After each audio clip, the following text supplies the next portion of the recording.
Mis padres me invitaron a la cena de Navidad en su mansión, me sentaron en la mesa de servicio con los niños y la abuela incómoda mientras mis hermanos casados brillaban. Me fui. Horas después, sus llamadas eran histéricas. Si aún no estás suscrito al canal, haz clic en el botón de suscripción y activa la campanita para no perderte ninguna de nuestras historias. Tu apoyo significa todo para nosotros. Si esta historia te parece interesante, déjale un like. También me encantaría saber de qué ciudad eres, déjanos el nombre de tu ciudad en los comentarios. Ahora, empecemos con la historia. Me llamo Alejandro, tengo 38 años, y la vida me ha enseñado que a veces, la familia puede ser la jaula más ostentosa y fría de todas. Soy arquitecto. No de esos que construyen rascacielos de cristal sin alma, sino de los que se ensucian las manos en proyectos que importan, viviendas sociales dignas, centros culturales comunitarios. Rehabilitaciones que dan vida a barrios olvidados. Mi trabajo me apasiona, me ha dado reconocimientos internacionales, uno en particular, un premio de diseño urbano sostenible en Latinoamérica, que mi familia siempre olvida mencionar. Y una satisfacción que el dinero por sí solo jamás podría comprar. Pero, claro, para mis padres, don Ernesto y doña Elena, y para mis hermanos, Miguel y Sofía. Todo eso es pintar monitos o trabajos de caridad que no se comparan con tener un negocio de verdad o una profesión seria que genere fortuna de la buena. Y sobre todo, no se compara con sentar cabeza, casarse, tener hijos, ser una pieza más en el engranaje social que ellos tanto valoran. Yo no encajo en ese molde. Soy el solterón, el raro, el que parece vivir en otra dimensión, el que, a los ojos de mi familia, todavía no entiende cómo es la vida de verdad. Nuestra historia familiar, o al menos la versión que ellos cuentan, está anclada en la mansión. No es solo una casa, es un monumento a su éxito, a la tradición que veneran, a las apariencias que mantienen por encima de todo. Es una construcción antigua, imponente, en una de las zonas más exclusivas de la ciudad. Llena de antigüedades caras que nadie usa, de salones que solo se abren para visitas formales, de un jardín impecable donde nunca juegas de verdad. Por dentro, para mí, siempre fue un lugar frío y lleno de ecos de expectativas no cumplidas. Ir allí para las reuniones familiares, especialmente la de Nochebuena, era un ritual obligatorio, una prueba de resistencia anual a la que me presentaba con una mezcla de resignación y una chispa de desafío que, hasta ahora, siempre reprimía. Los días previos fueron un preludio de lo que vendría. Las llamadas de doña Elena, llenas de directivas disfrazadas de consejos, espero que vengas bien arreglado, Alejandro, vendrá gente importante, no vayas a hablar demasiado de tus proyectitos, ya sabes cómo es la gente. Pregunta por los niños de Miguel y Sofía, eso siempre les gusta. Y los mensajes de Miguel, siempre con ese tono de burla velada, ya compraste el vino más barato o necesitas que te invite uno de verdad, sigues dibujando casitas en servilletas. Era el recordatorio constante de que, para ellos, mi vida era una broma, un hobby extendido que no merecía respeto. Este año, sin embargo, sentía un cansancio diferente. Un hartazgo que ya no quería esconder. Llegué a la mansión justo a la hora que me indicaron. No quería darles la excusa de la impuntualidad. Desde la calle, ya se veían los coches de lujo aparcados, el SUV enorme de Miguel, el sedán caro de mi padre, la camioneta impecable de Sofía. Al entrar, el ruido social me golpeó, risas altas, brindis, conversaciones superficiales sobre negocios y viajes. Era su mundo, un escenario en el que yo siempre me sentía como un actor sin guión. Ahí estaban, posando para la gran obra, Miguel, con su esposa Laura, una mujer de sonrisa plástica y aires de superioridad, rodeado de sus hijos perfectos. Sofía, con su marido Pablo, un hombre silencioso que parecía contento con solo asentir, acunando a su bebé mientras doña Elena le sacaba fotos frenéticamente con el móvil para la posteridad. Don Ernesto, la figura patriarcal, estrechando manos con firmeza falsa, dando órdenes a los empleados contratados para la noche con una voz que no admitía réplica. Los saludos fueron el primer asalto. Rápidos, superficiales. Ah, Alejandro, llegaste, dijo mi madre, su voz melodiosa y falsa como siempre. Mi padre solo asintió desde su sillón. Miguel me dio una palmada en la espalda que me hizo tambalear. El bohemio de la familia soltó con una risa que era puro veneno. Laura me examinó de arriba abajo con una ceja arqueada. Pensé que ibas a venir con compañía, dijo, dejando la palabra suspendida en el aire como un insulto. Me sentí incómodo al instante, la vieja sensación de ser el patito feo en una bandada de cisnes blancos, aunque por dentro supiera que eran más bien buitres disfrazados. Cualquier intento mío de hablar de mi trabajo era rápidamente cortado o ridiculizado por Miguel. El momento de la humillación llegó con la indicación de las mesas. La mesa principal, en el imponente comedor formal, brillaba con porcelana fina, copas de cristal tallado, candelabros y un centro de mesa digno de revista. Ahí estaban sentados don Ernesto, doña Elena, Miguel y Laura, Sofía y Pablo, tío Ricardo, el hermano de mi padre, ruidoso y sin filtros, y tía Carmen, su esposa, de mirada tristona y silenciosa. Todos los importantes, los completos, los que han cumplido. Mi madre, con esa sonrisa de te tengo una sorpresa maravillosa, me tomó del brazo. Alejandro, cariño, hemos puesto una mesa, especial para ti. Allá en el solario. Estarás más cómodo allí, con los demás. Señaló hacia una habitación acristalada al fondo, un espacio que normalmente usábamos para leer o para guardar macetas en invierno. Allí, en contraste con la magnificencia del comedor principal, había una mesa más pequeña, redonda, con un mantel de diario, platos comunes, vasos más robustos. Ya había sentados un par de primos adolescentes pegados a sus teléfonos y a la tía abuela Elvira, una anciana con problemas de audición que vivía un poco en su propio mundo. Es que como no tienes, ya sabes, familia propia aún, añadió mi madre, con un tono que pretendía ser dulce pero sonaba cruelmente condescendiente, pensamos que estarías más tranquilo allá. Lejos del barullo de los niños pequeños de la mesa principal. Aquí están los que, hemos formado un hogar. Y allá, gesticuló vagamente hacia el solario, los que todavía, tienen otro tipo de vida, más, libre. Así estarán más, cómodos. Las palabras libre y cómodos dichas con un desprecio sutil pero inequívoco. Entendí perfectamente el mensaje, mi vida incompleta, mi independencia, mi camino diferente, me relegaban a un segundo plano, a un rincón apartado, lejos de la verdadera familia. Era una declaración pública y dolorosa.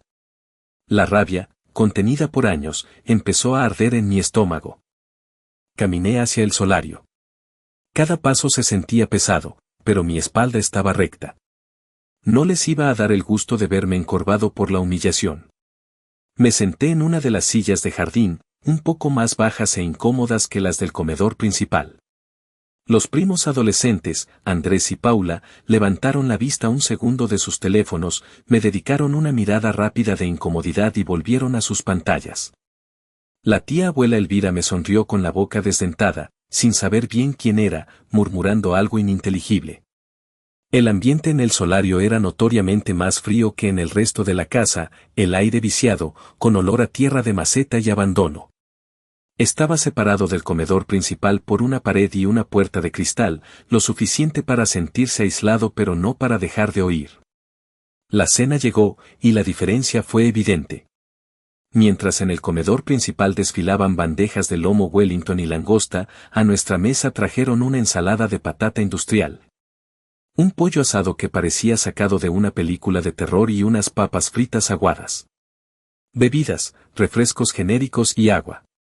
Ni rastro del vino o el champán que sé que estaban descorchando con ruidosas celebraciones allá. Era una cena de segunda clase, servida en platos comunes, con cubiertos de uso diario. Un reflejo gastronómico de mi estatus en la familia. Era ridículo y doloroso a la vez. Intenté hacer conversación con Andrés y Paula. ¿Qué tal la escuela? ¿Planes para el verano? Respondieron con monosílabos y miradas de por favor, tío, déjanos en paz. La tía abuela intentó contar una historia sobre un gato, pero se perdió en el medio y simplemente se quedó mirando un punto fijo. El primo segundo, un chico llamado Daniel, me preguntó nervioso, ¿estás bien aquí, tío Alejandro? Su voz era un susurro, como si tuviera miedo de ser oído por los del comedor. Le sonreí débilmente. Perfecto, Daniel. Muy cómodo, como dijo tu abuela. Pude escuchar las conversaciones de la mesa principal. Elevaban la voz, como si supieran que estábamos escuchando y quisieran asegurarse de que no se nos escapara nada de su grandioso éxito. Miguel hablaba sin parar del acuerdo multimillonario que cerré esta semana, la proyección de ganancias para el próximo trimestre. Don Ernesto asentía con orgullo. Sofía comentaba la precocidad de su bebé, y doña Elena soltaba un ay, mi nietecito es tan inteligente cada 2 por 3. Brindaban. Se reían ruidosamente. Cada risa, cada brindis, cada palabra sobre su éxito y su familia completa resonaba en el solario como una bofetada. Me sentí como un fantasma, presente en la casa pero completamente invisible para ellos. La puntilla llegó mientras intentábamos picar algo del pollo seco. Tío Ricardo, después de varias copas de vino caro, se levantó tambaleándose de la mesa principal. Pasó por el solario camino al baño, se detuvo, me miró y soltó una carcajada ruidosa que hizo que la tía abuela Elvira se sobresaltara. Alejandro, vaya, vaya. El arquitecto de ideas pseudosociales, arrinconado con la chaviza y la abuela. ¿No te aburres de estar solo? Ya es hora de que te busques una mujer decente y dejes de andar de picaflor. Y que le des un nieto a tus padres, carajo. Así a ver si dejas de perder el tiempo con tus proyectitos y sientas cabeza de una vez. Se rió de nuevo, esa risa cruel y sin empatía que mi familia a menudo disfrazaba de franqueza. Me guiñó un ojo con malicia y siguió su camino. ¿Proyectitos? ¿Perder el tiempo?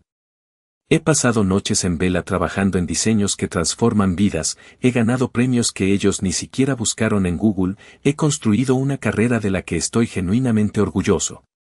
¿Y para ellos, es perder el tiempo? Las palabras de tío Ricardo, pronunciadas con la aprobación implícita de la mesa principal, pude ver a Miguel sonreír desde allí, fueron la chispa que encendió la mecha. Se unieron a la mesa inferior, al pollo seco, a las risas lejanas, al aire frío del solario. Se sumaron a años de comentarios, de comparaciones odiosas, de sentirse como el hijo menos valioso. Un recuerdo me inundó con la fuerza de una ola, la vez que gané una beca importante para estudiar un semestre en Berlín. Les llamé emocionado, esperando un poco de orgullo, quizás una felicitación. Mi padre resopló. ¿Berlín? ¿Eso te va a dar dinero? ¿O solo vas a ir de vago a gastar lo que tienes? Mi madre añadió, ¿y quién va a estar pendiente de nosotros si te vas tan lejos? Ni una palabra de felicitación. Nunca. Mientras tanto, cuando Miguel compró su primer apartamento, con una gran ayuda financiera de mis padres, por cierto, organizaron una fiesta en la mansión, llena de amigos y familiares, para celebrarlo. Mi logro fue ignorado, el suyo fue glorificado. Sentí el mismo dolor, la misma rabia, la misma humillación que sentí entonces, pero magnificada por los años de acumulación. Suficiente. Miré mi plato a medio tocar. Miré la mesa principal, esa postal de hipocresía. Miré a la tía abuela, que se había quedado dormida. Miré a los primos, ajenos a todo. Me di cuenta de que sentarme allí no era una tradición, era un castigo. No era un lugar, era una declaración. Me estaban diciendo que, a sus ojos, yo no valía. Que mi vida no merecía un lugar en su mesa, en su mundo. Y en ese momento, algo dentro de mí se rompió de forma definitiva. No iba a aguantar más. No iba a ser el mueble incómodo arrinconado en el solario. La rabia se enfrió en una determinación helada. No iba a gritar. No haría una escena que les diera más material para llamarme dramático o inestable. Mi partida sería silenciosa, digna, pero cargada de significado. Me levanté de la silla, con movimientos pausados. Le di a Daniel, el primo incómodo, una leve sonrisa y murmuré con permiso. Caminé fuera del solario, cruzando el umbral hacia el pasillo principal. Mis pasos resonaban en el silencio relativo de esa parte de la casa, en contraste con el murmullo constante del comedor. Cada paso se sentía firme, una pequeña victoria interna. Fui directo al perchero. Tomé mi abrigo. Me lo puse con calma, abotonándolo despacio. No miré hacia el comedor, aunque sentía las miradas clavadas en mi espalda. Sabía que se habían dado cuenta. El murmullo cesó en la mesa principal. Un silencio expectante y tenso se instaló en la casa. Estaba en la puerta principal, la mano en el picaporte. Casi afuera. Alejandro, ¿a dónde vas? La voz de Sofía, sonando sorprendida e irritada, rompió el silencio. Parecía más molesta por la interrupción que preocupada por mí. Mi madre apareció en el pasillo, con esa expresión de qué diablos está pasando ahora que siempre ponía cuando algo se salía de su guión. Alejandro, no hemos terminado la cena. ¿Qué haces? Su voz era aguda, exigente. Luego oí la voz de mi padre, atronadora desde el comedor, Alejandro. Regresa a la mesa ahora mismo. Esto no es gracioso. Y Miguel, con un tono de burla furiosa, ¿ahora con qué rabieta sales? No seas infantil y regresa. Me giré un momento, la puerta abierta detrás de mí, el aire frío de la noche entrando a raudales, refrescando el ardor en mi pecho. Los vi a todos, mi madre con su máscara de sorpresa herida, mi padre frunciendo el ceño, la cabeza de Miguel asomando por la puerta del comedor. No sentí nada. Solo una calma vacía. Me voy, dije, mi voz baja pero clara, resonando en el silencio que había vuelto a instalarse. No tengo lugar aquí. Disfruten su cena, de adultos. Y sin esperar respuesta, cerré la puerta detrás de mí. No hubo un portazo violento, sino un cierre firme, definitivo. El sonido se sintió final. Caminé rápido hacia mi coche, aparcado en la calle a unos metros. No miré atrás. Oía ecos lejanos de gritos, mi nombre, la voz de mi padre especialmente alta, pero se desvanecían con cada paso. Me subí al coche, arranqué el motor. La cabina se sentía como un santuario. Respiré hondo. La rabia seguía ahí, pero mezclada con un alivio inesperado. Una sensación de libertad. Conduje sin un destino claro al principio, pero mi mente estaba trabajando. Necesitaba un lugar para procesar, para pensar en lo que acababa de hacer y en lo que haría después. Terminé en un mirador en las afueras de la ciudad. Las luces nocturnas se extendían bajo un cielo estrellado. Apagué el motor. Silencio. Solo el sonido de mi propia respiración. Saqué el teléfono del bolsillo. Apenas lo encendí, empezó a vibrar sin parar. Notificaciones. Un montón. Llamadas perdidas, mensajes de texto. Los nombres aparecían en la pantalla: mamá, papá, Miguel, Sofía. Los miré un rato, una pequeña sonrisa amarga en los labios. Sabía que estaban en pánico. Bien. Que sintieran un poco de lo que yo sentía. No les daría el gusto de responder de inmediato. La pelota estaba, por fin, en mi cancha. Dejé que el teléfono vibrara un rato más. La luz de la pantalla iluminaba mi rostro en la oscuridad del coche. Me senté en silencio, viendo las luces de la ciudad, escuchando los débiles sonidos nocturnos. Necesitaba que se desesperaran un poco. Que se dieran cuenta de que esta vez era diferente. Después de quizás una hora, con una calma que casi me sorprendió, abrí los mensajes. Era un torbellino de emociones y estrategias familiares.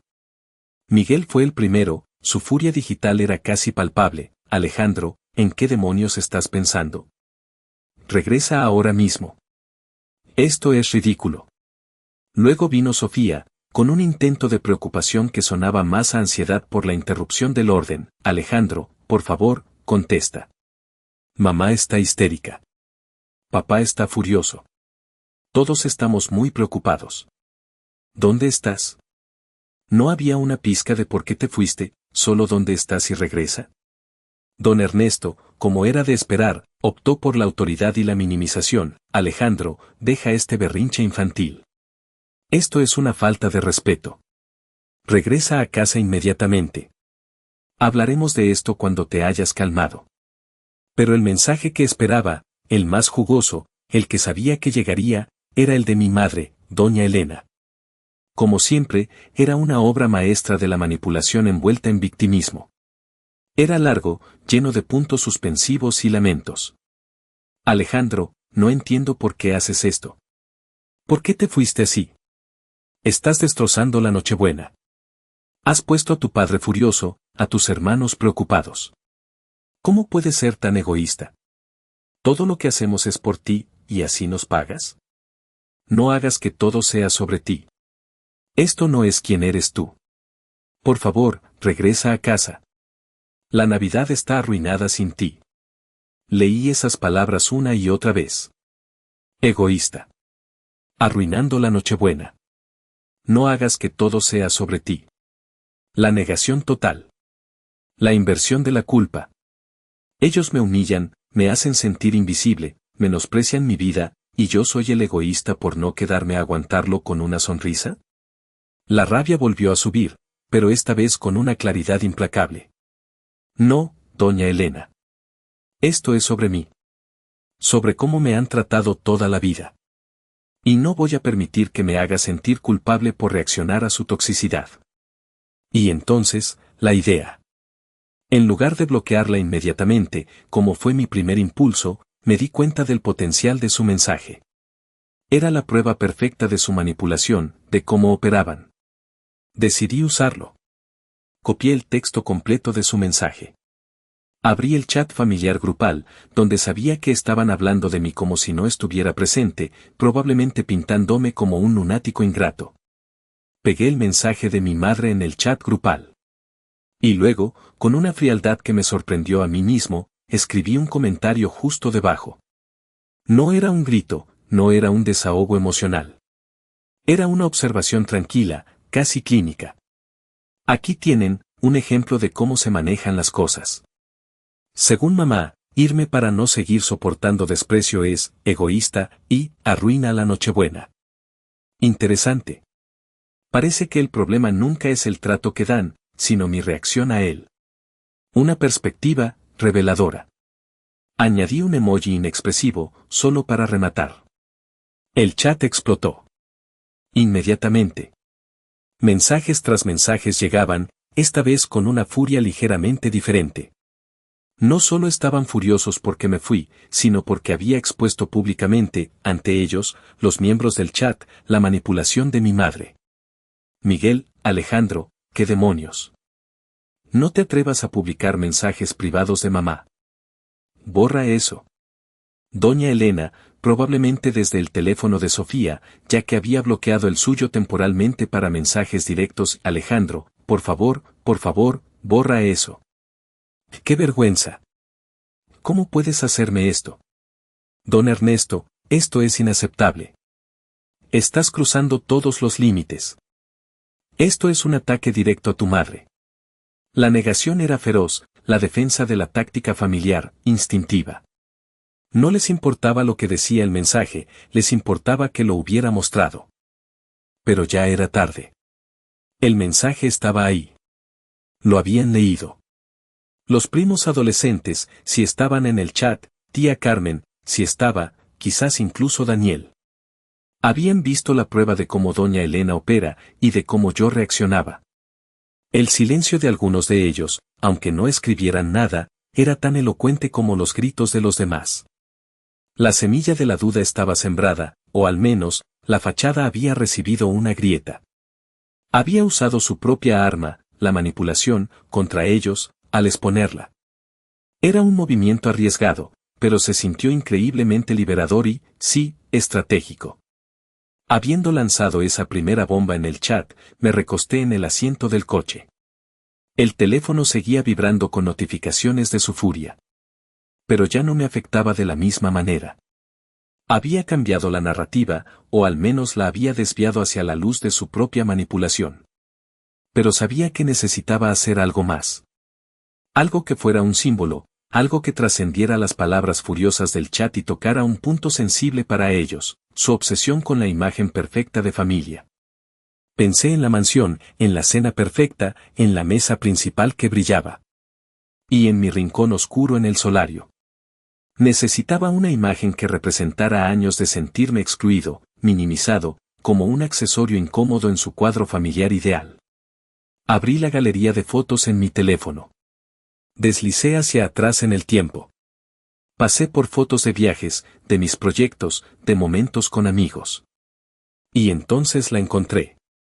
Era una foto de Nochebuena de hacía unos 5 o 6 años. Tomada en el salón principal de la mansión. Todos estaban allí, mis padres sentados en el sofá, Miguel y Laura a un lado con sus hijos pequeños en las rodillas, Sofía y Pablo al otro. Y yo estaba de pie, un poco apartado, en la esquina del encuadre, con una sonrisa forzada, los hombros ligeramente encorvados. Recuerdo ese momento perfectamente. Me pidieron que me uniera a la foto familiar, pero de una manera que dejaba claro que era una ocurrencia tardía. Me sentí como un extra obligado a aparecer en una escena. Estaba en la foto, sí, pero no realmente con ellos. Era la encarnación visual de mi lugar en su familia, presente, pero al margen, casi fuera. Esa era la foto. Era perfecta. Simbolizaba todo. Mi presencia incómoda, su aparente unidad, mi exclusión sutil pero constante. Seleccioné la foto. Volví al chat familiar. Podía ver que seguían publicando mensajes furiosos y exigiendo que borrara el mensaje de mi madre, pero los ignoré. Pegué la foto. Y debajo, escribí una leyenda.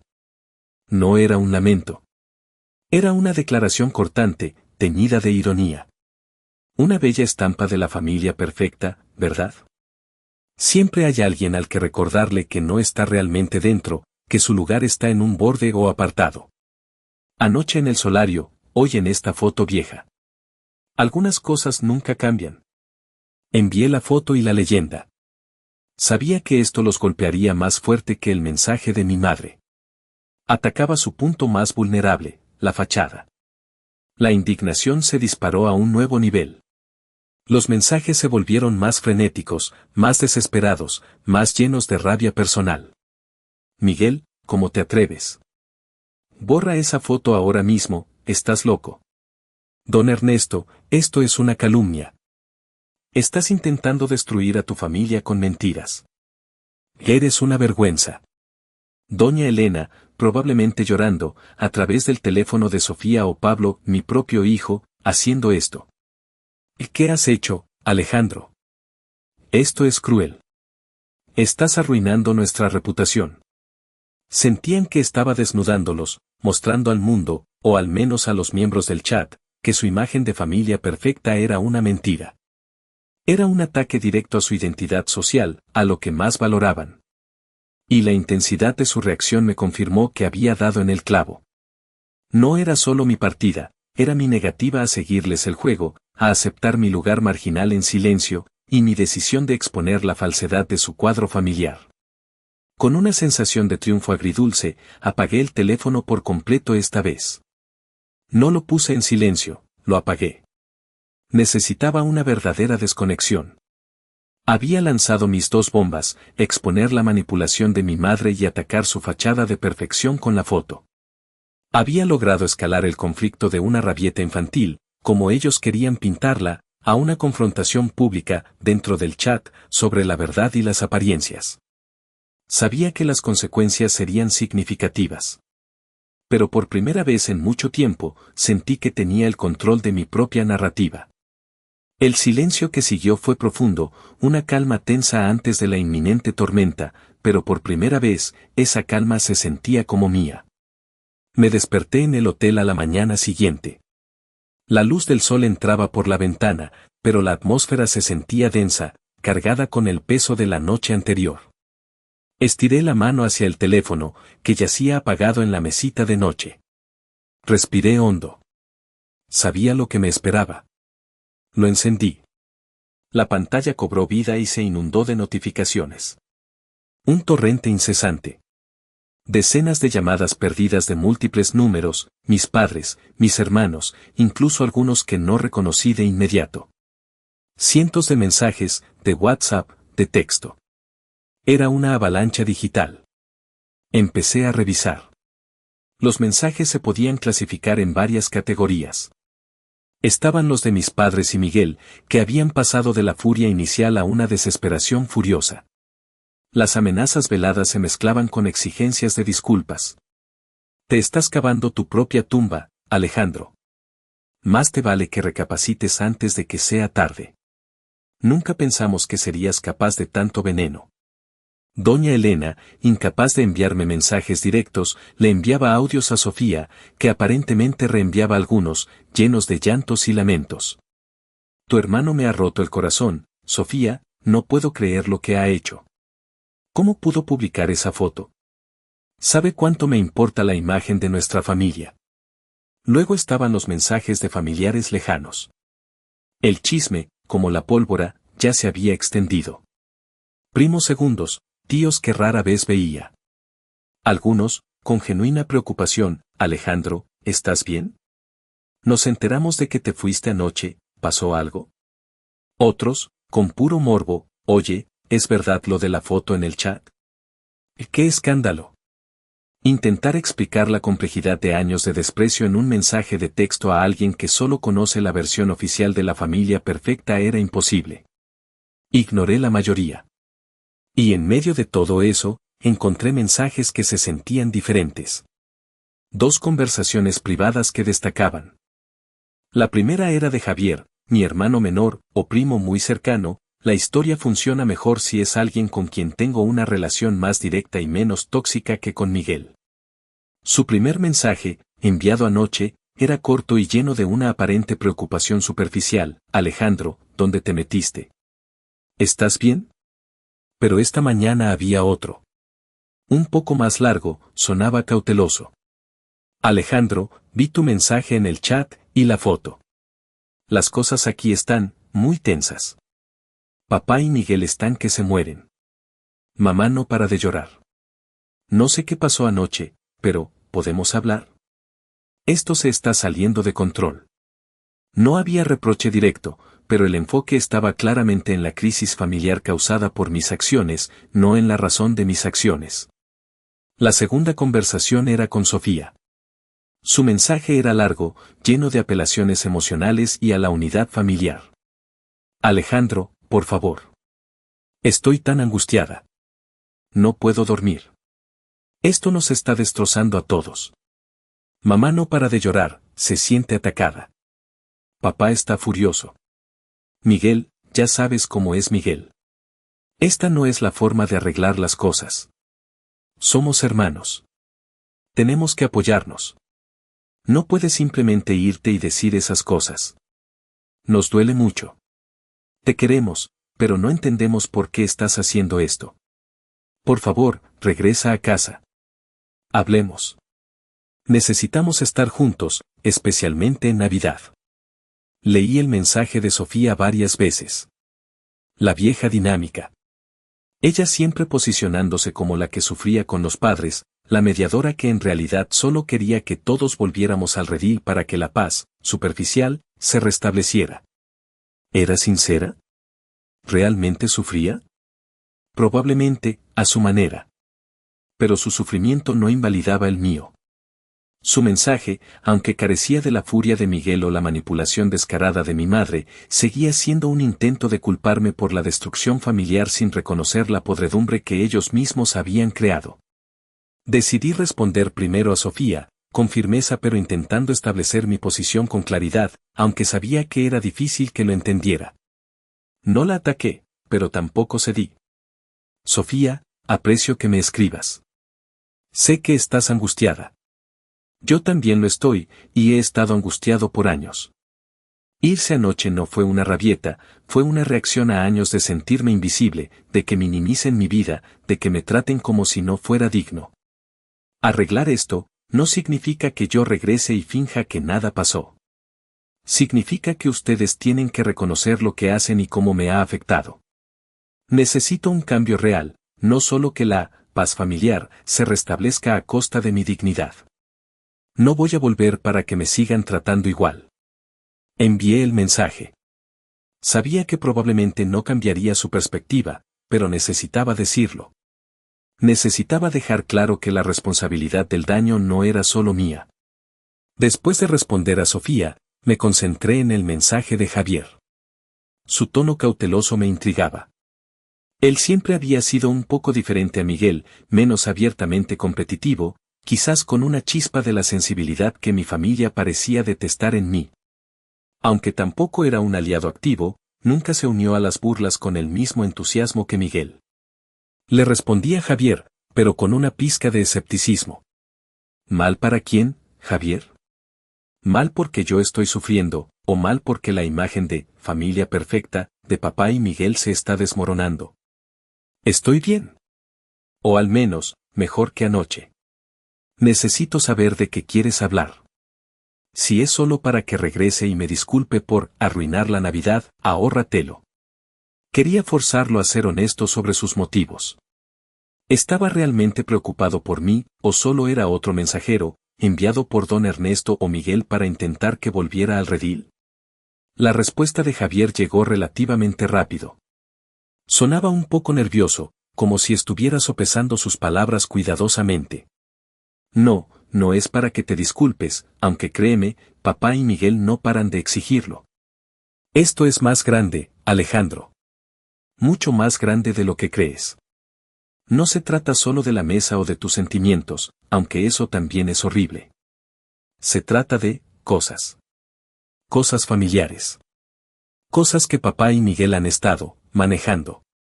Tu situación de ahora, tu éxito independiente, tu vida, la forma en que has vivido, lo ven como una amenaza. O complica algo importante para ellos. No puedo explicarlo todo por aquí. Es demasiado delicado. Pero te juro que hay una razón, aunque no los justifique. Necesito verte. Hablar contigo en persona. Es importante para entender todo. Para ti y para la familia. Leí su mensaje varias veces. Más grande de lo que crees. Cosas familiares.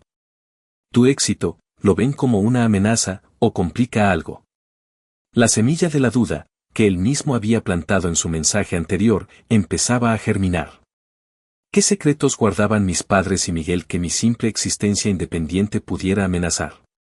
¿De qué se trataba todo esto realmente? No justificaba años de desprecio, por supuesto que no. Nada justificaba la crueldad deliberada de sentarme aparte y minimizar mi vida. Pero la idea de que hubiera una capa oculta, una razón, retorcida, cegaramente, detrás de su comportamiento obsesivo por el control y las apariencias, era intrigante.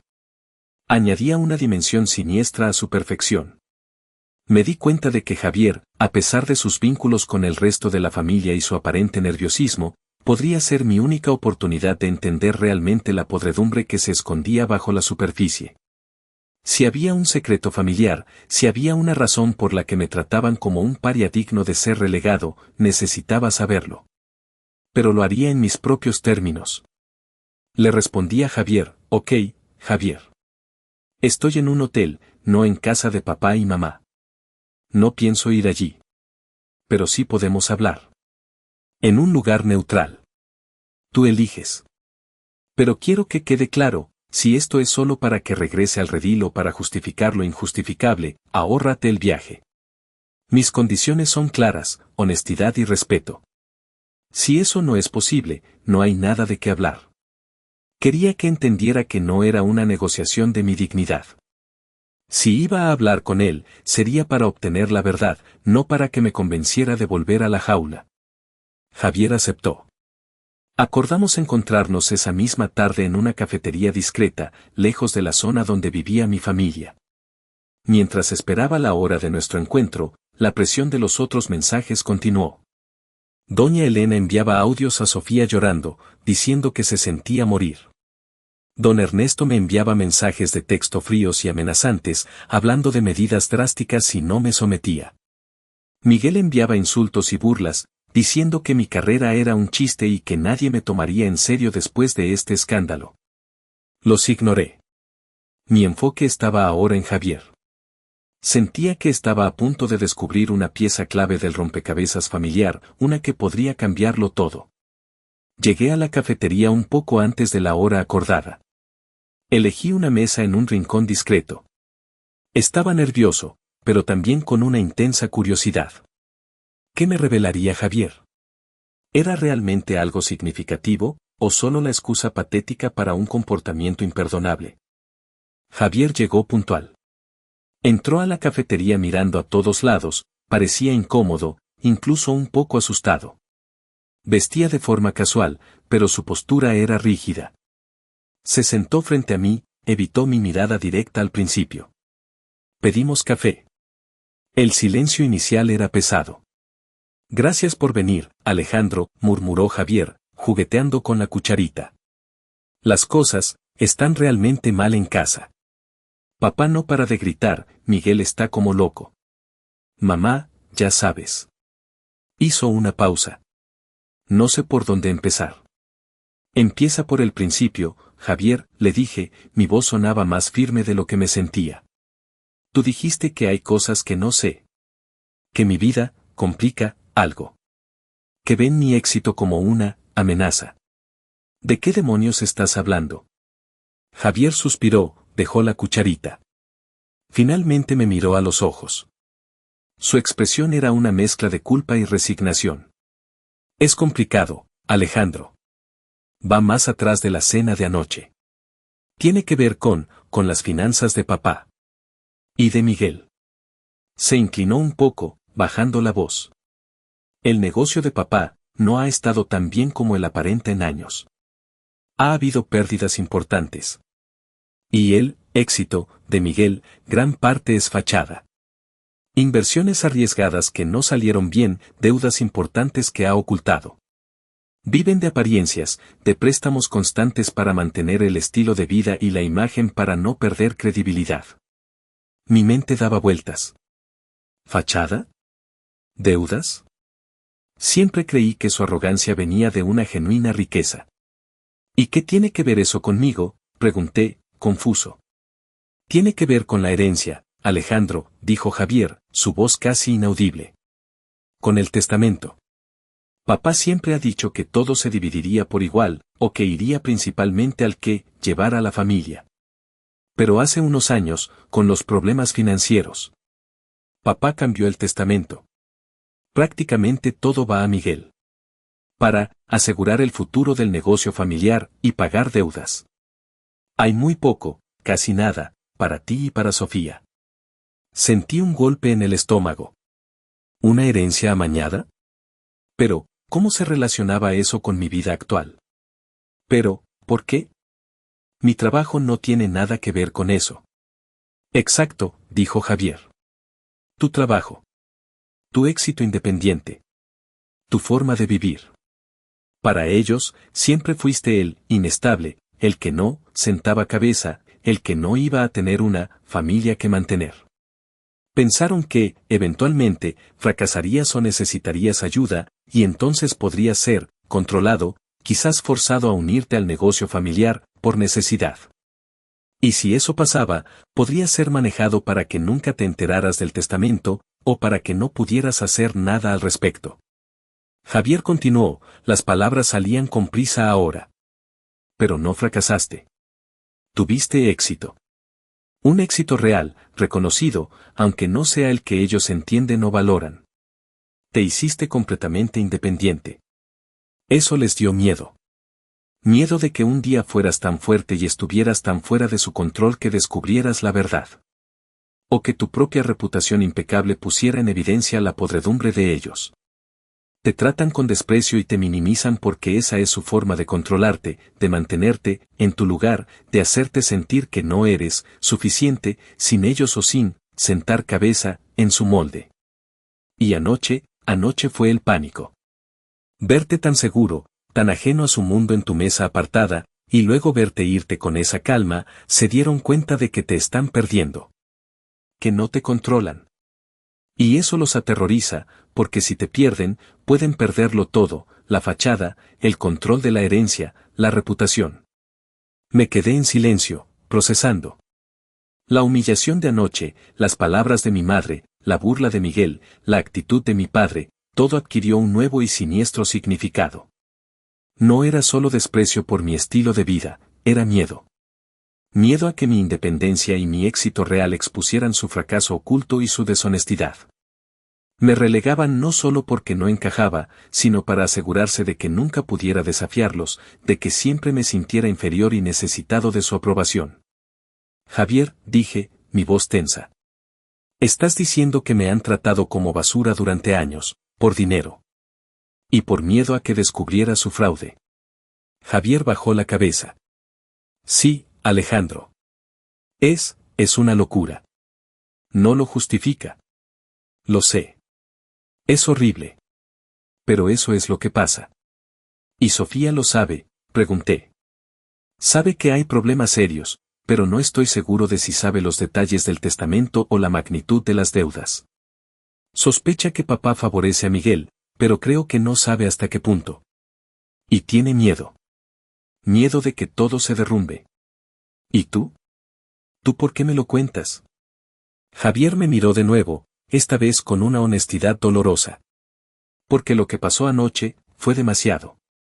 Verte irte así, me di cuenta de que la familia se está rompiendo de verdad por sus mentiras. Y aunque tengo miedo de papá y de Miguel, y aunque yo también, dependo un poco de papá en mi trabajo, no podía seguir callado. Ya no. Hizo una pausa. Me enviaron para convencerte de que regresaras. Para manejar la situación. Pero no voy a hacer eso. Te conté la verdad porque creo que tienes derecho a saberla. Pero, por favor, Alejandro, ten cuidado. Papá y Miguel no son tontos. Y son peligrosos cuando se sienten acorralados. La conversación con Javier continuó un poco más, pero la esencia ya estaba clara. Salí de la cafetería sintiéndome diferente. Más pesado, sí, por la confirmación de la mezquindad familiar. Pero también extrañamente liberado. Ya no era una cuestión de si soy suficiente para ellos. Ahora era una cuestión de su deshonestidad y de mi derecho a defenderme y a la verdad. La verdad, aunque dolorosa, me dio una nueva perspectiva y una determinación de acero. Ya no era el hijo resentido y humillado. Era un hombre que había descubierto una traición profunda, una fachada podrida detrás de la familia perfecta. El encuentro con Javier no sanó las heridas, pero explicó el porqué de la toxicidad. Y ese conocimiento era poder. Sabía que tenía que confrontarlos, pero no desde la rabia descontrolada de anoche. Esta vez, mi confrontación sería fría, calculada, basada en la verdad que Javier me había revelado. No buscaba su disculpa, al menos no una genuina. Buscaba exponer su hipocresía y establecer mis términos. Decidí que el chat familiar ya no era el foro adecuado. Esto era demasiado serio. Tenía que ser más directo, pero aún manteniendo una distancia segura. Le envié un mensaje privado a mi padre, don Ernesto. Un mensaje corto, sin emociones. Papá, escribí. Ya sé por qué me tratas así. Sé de tus problemas financieros y los de Miguel. Y sé sobre el testamento. Javier me lo contó todo. No voy a discutirlo por mensaje. Pero quiero que sepas que lo sé. Y que esto cambia todo. Si quieres tener una conversación real, que sea sobre esto. Y que sea honesta. Envié el mensaje. El silencio que siguió se sintió interminable. Sabía que don Ernesto no reaccionaría inmediatamente en el chat. Seguramente llamaría a Miguel, a doña Elena, quizás a Javier, para lincharlo digitalmente. El caos debía estar desatándose en la mansión. Después de un rato, mi teléfono sonó. Era don Ernesto. Dudé un segundo, pero decidí responder. Tenía que enfrentar esto. Alejandro, su voz sonaba tensa, contenida, pero con una furia latente. No sé qué mentiras te ha contado Javier, pero... Sé la verdad, papá, lo interrumpí, mi voz era tranquila y firme. Sé que estás en problemas, que Miguel también. Y sé que cambiaste el testamento para dejarme sin nada significativo. Sé que me tratan así, y que desprecian mi trabajo, porque tienen miedo. Miedo de que descubra todo, o miedo de que mi independencia exponga sus propias debilidades. Me relegan no porque no tenga familia, sino para controlarme, para que no sea una amenaza, punto. Un silencio se instaló al otro lado de la línea. Podía oír la respiración pesada de mi padre. Esas son calumnias, Alejandro, dijo finalmente, su voz baja y peligrosa. Javier es un mentiroso. Está celoso. Nada de eso es verdad. No, papá, repliqué con calma. Lo es. Y lo sabes. Tu reacción ahora mismo lo confirma. Negar la verdad no la hace desaparecer. La furia estalló. ¿Cómo te atreves a hablarme así? Después de todo lo que te hemos dado. Eres un hijo desagradecido. Un traidor. ¿Te contó Javier también que él depende de mí para su negocio? Le arruinaré la vida por esto. No metas a Javier en esto, dije con firmeza. Él tuvo el valor de decirme la verdad. Algo que tú nunca harías. Mis condiciones son simples, papá. Si quieres tener una relación conmigo en el futuro, tiene que ser basada en la honestidad y el respeto mutuo. Reconoce tus problemas. Reconoce cómo me has tratado. Reconoce la verdad sobre el testamento. Y trátame como a un adulto digno de respeto, no como a un accesorio incómodo que puedes arrinconar. Estoy dispuesto a hablar de todo esto, de forma adulta y honesta. Pero solo si dejas de lado las mentiras y la manipulación. Hubo otro silencio. Un silencio cargado de orgullo herido y rabia impotente. Nunca, dijo mi padre, su voz llena de odio frío. Nunca haré eso. Prefiero no tenerte. Has elegido tu camino. Has elegido la confrontación. Has elegido destruir a tu familia. Te vas a arrepentir, Alejandro. Te vas a arrepentir de haber cruzado esta línea. Tú la cruzaste hace años, papá, respondí suavemente. Anoche solo te mostré que ya no estoy dispuesto a caminar por el borde que tú marcaste. Colgó. La llamada terminó abruptamente. Me quedé con el teléfono en la mano, el sonido del final de la llamada zumbando en mi oído. La negociación había fracasado. Era imposible negociar con la deshonestidad y el orgullo. Había puesto mis condiciones, basadas en la verdad y el respeto, y ellos las habían rechazado. Habían elegido la fachada y el control por encima de una relación genuina. Sentí una ola de tristeza inmensa. No por la herencia perdida, eso era lo de menos. Sino por la pérdida definitiva de la esperanza de tener una familia que me quisiera y me respetara por ser yo mismo. Después de la llamada con mi padre, el silencio de mi teléfono se hizo casi absoluto. La línea de comunicación, ya tensa, se había roto por completo. No hubo más mensajes de mis padres o de Miguel. Asumo que don Ernesto les prohibió contactarme, o simplemente estaban demasiado furiosos por la revelación de la verdad y mi negativa a ceder.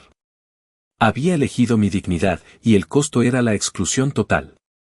El resto del día de Navidad fue extrañamente tranquilo, y a la vez, inmensamente doloroso. Estaba solo en el hotel, lejos de cualquier celebración familiar. La soledad no era nueva para mí, pero esta vez era una soledad activa, una soledad que yo había elegido, que me había ganado al negarme a seguir jugando el juego de la familia perfecta. Sentí el peso de esa elección. Dolía mucho. La pérdida de la familia, incluso de una familia tóxica, es una herida profunda. Lloré, no por la humillación de anoche, sino por la tristeza de lo que nunca fue y de lo que ahora, definitivamente, no sería. Mi amigo Mateo me llamó esa tarde. Había visto el escándalo en el chat, al parecer, a pesar de todo, alguien no me había sacado, quizás Sofía o Javier, y estaba preocupado. Le conté todo, desde la cena en el solario hasta la conversación con Javier y el enfrentamiento con mi padre. Mateo me escuchó pacientemente. Me recordó mi valor, mi éxito, mi integridad. Me dijo que había hecho lo correcto, que ninguna cantidad de dinero o conexión familiar valía mi autoestima. Sus palabras fueron un bálsamo. Me recordó que tenía una familia elegida, amigos que me querían y me respetaban. ¿Y Javier? Le envié un mensaje a Javier después de hablar con mi padre. Lo sabe. Estaba furioso. Te amenazó. Su respuesta fue corta, lo sé. Ya me llamó. Dijo que me arruinaría. Tengo miedo, Alejandro. Mi corazón se encogió por él. Había sido valiente al decirme la verdad y ahora estaba pagando el precio dentro del sistema familiar. Intenté llamarlo, pero no respondió. Le envié otro mensaje diciéndole que si necesitaba algo, lo que fuera, que me buscara. No tuve respuesta inmediata. Su situación en la mansión, ahora que había roto filas, era peligrosa. ¿Y Sofía? Tampoco tuve más noticias de ella. Asumo que, ante la magnitud del conflicto y la furia de mis padres y Miguel, se replegó por completo en la seguridad del redil familiar, eligiendo la unidad, aunque fuera falsa, por encima de la verdad y su relación conmigo. Quizás nunca le contó a Pablo, su marido, la verdad que yo sabía. O quizás sí, y él la convenció de que se mantuviera al margen. Su silencio era su respuesta. Los días que siguieron a la Navidad fueron tensos. No hubo más contacto directo. Las llamadas perdidas cesaron. El chat familiar se quedó en silencio. Era un silencio pesado, lleno de cosas no dichas, de rabia latente, de puentes quemados. Sabía que esto no significaba necesariamente el fin de las consecuencias. Mi padre y Miguel eran hombres poderosos y rencorosos. ¿Intentarían hacerme daño profesionalmente? ¿Pondrían obstáculos en mi camino? ¿Podría haber una batalla legal si alguna vez intentaba desafiar el testamento amañado? Era posible. El futuro era incierto y estaba lleno de amenazas potenciales. Pero a pesar del miedo y la tristeza, también había una profunda sensación de paz. Había elegido mi dignidad. Había dicho mi verdad. Había expuesto la fachada. No me quedé en el solario. No fingí más. No me disculpé por ser quien soy. El costo era la pérdida de la familia con la que crecí, una familia que, resultó, nunca me quiso incondicionalmente, sino que me quería controlar y usar. Era un costo alto, pero necesario. Me quedé en el hotel un par de días más, planeando mis siguientes pasos. No en relación con ellos, eso estaba en el aire, dependía de si ellos alguna vez cambiaban radicalmente, algo que parecía imposible, sino en relación conmigo mismo. ¿Cómo reconstruir mi vida sin su sombra? ¿Cómo seguir adelante sabiendo la verdad sobre su hipocresía? No tengo un final feliz y ordenado para esta historia. No hubo una reconciliación mágica. No me pidieron perdón de rodillas. No recuperé una herencia millonaria. La familia sigue siendo una jaula, pero ahora yo estoy afuera, aunque el aire exterior sea frío y solitario a veces. Aprendí una lección brutal sobre el valor de la dignidad, el precio de la verdad y la dura realidad de que no todas las familias merecen el amor y la lealtad que les damos.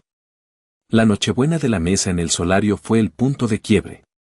El momento en que me negué a ser el hijo arrinconado. Me fui, sí. Les causé un escándalo. Expuse su fachada. Descubrí sus secretos.